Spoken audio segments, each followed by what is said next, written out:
working several of the skills that we're going to go over. So today you've also done your tool ID chart, and we've talked about an abrasive chop saw, your center punch, snips, the drill press, a file, a hacksaw, a scratch awl, and a bolt die. Alright, today we're going to go over 3 of those here in the shop. So we're going to work with the abrasive chop saw, the file, and the center punch. Okay? So I'm going to walk you through what we're going to do first, and then I'm going to allow y'all to work on it yourselves. Okay? And then we'll grade you based off how well you perform that skill. So, first things first, we're going to have to cut our piece of metal using the what? Abrasive chop saw. Abrasive chop saw, okay? And we are in safety, so again, all of you put on your safety glasses as soon as you got in, so great job with that. And we're looking at the abrasive chop saw, or any kind of saw. Again, you want to make sure that you are keeping your hands away from the actual saw itself, okay? So making sure that this blade does not come in contact with your hand. Alright, now for today's activity, I'm not going to ask you to measure, so we're not going to be precise with like, okay, it's got to be a 2-inch piece of metal or anything like that.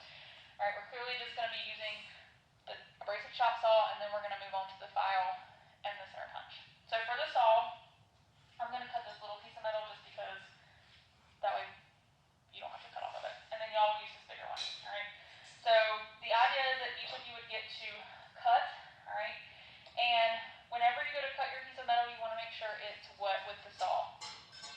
Held wet. Held tight, very good. So we're going to tighten up and make sure that it is tight and in place, and it is. It's very snug there. Okay? And then when you go to cut, again, if it had been measured, what side of the line would you want to cut on? The waist or the keep?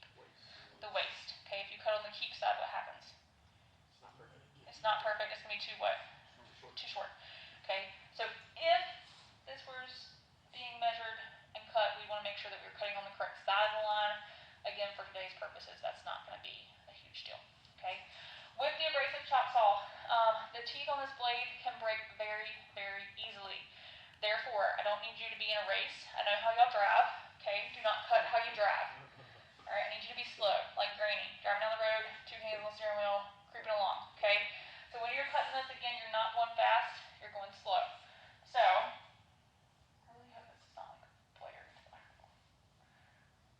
Alright, so when you're cutting, your buttons up here are what are going to control the saw.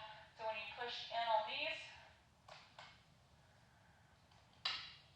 your saw has to be plugged in first.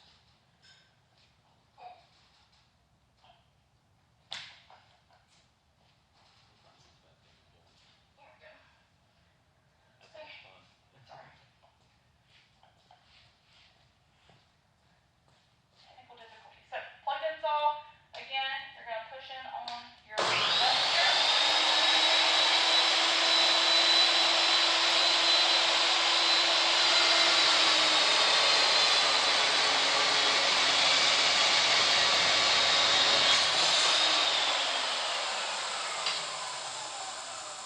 Alright, and again, notice I went how? Slow, okay, not fast, alright? And again, you'll have both buttons pushed in when you come down to make your saw actually engage. Okay, you're going slow, and it will cut your piece off. Alright, now, once you have it cut, again, we're going to take it over to the file, so that'll be our next thing, so we'll head over here.